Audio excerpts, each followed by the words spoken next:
working with students at the academy, I'm trying to develop the total game.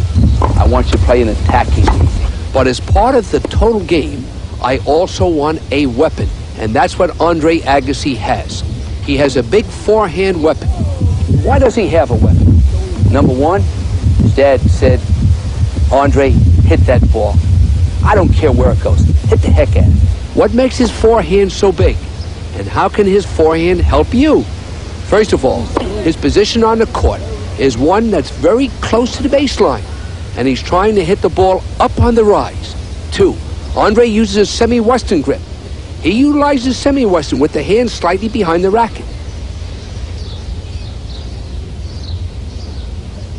Everything he does, his whole attitude is coming after the ball and attacking that ball.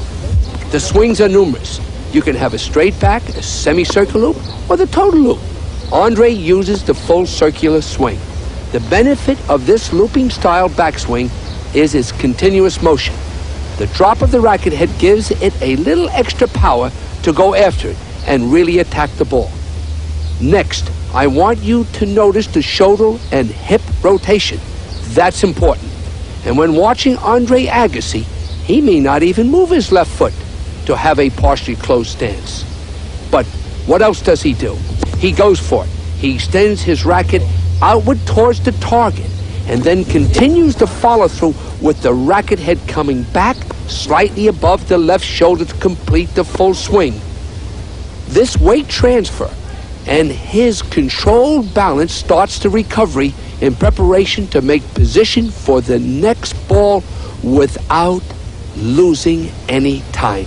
As the ball comes to you, your ready position is key. Why? Because the first step determines how quickly you can get to the ball. Let the stance be natural for you. Next, the racket head acceleration. Look at the racket head speed up. And this does not mean snapping your wrist. It means the racket head getting to the ball, going through the ball with lots of confidence. Speeding up on contact is the key. Hips and shoulders again are turned. The contact point, for the most part, should be out in front of you. But if the ball gets behind you, don't panic. Don't use excessive body motion or wrist snapping. Instead, let that racket head accelerate and make contact with confidence. Wait just a second and let that racket head do the speaking for you and speak up at the last second. The last thing I want to bring up is watching the ball.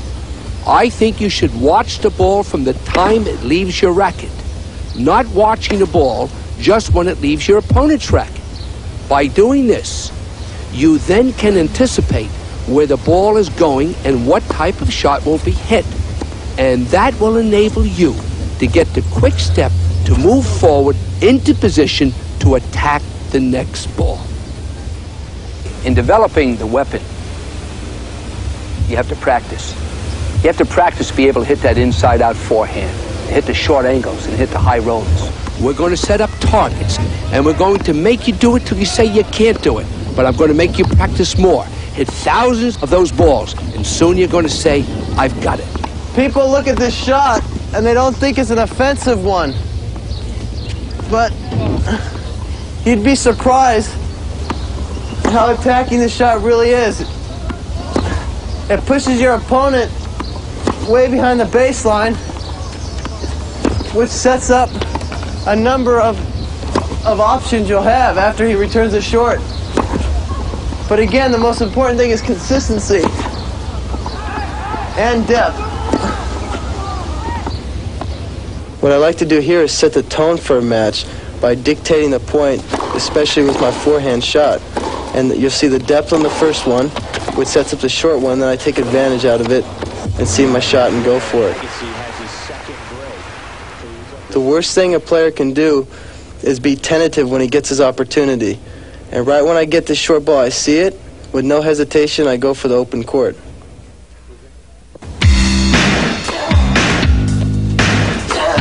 If this video gets any of you to play, don't miss it.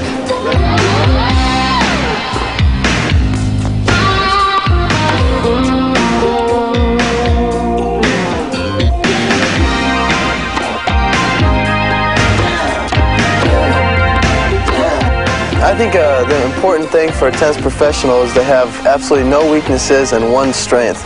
And I would have to say that my forehand is my strength, and I think it's a frame of mind more than anything. Anytime I get that short ball, I know I'm just going to go up there and just whack it and just go for it. If I miss it, I'm just coming back the next time to do it harder. And I think the important thing is even if you do miss it, I think it really scares your opponent and intimidates them and allows you to even get more confidence on your game. So having a strong weapon, mine being the forehand, is important to everybody's game. The forehand, your swing, the looping backswing. But make sure that looping backswing is not too high. Andre's looping backswing for most players would be too high. I suggest a more compact backswing. The hips and shoulders should rotate immediately. And as you rotate those hips and shoulders, the racket head is going back in position. Contact point. Try and meet the ball out in front of you. Accelerate that racket head. The recovery, the full follow-through is very important. But at the same time that you are following through, the recovery should be in motion.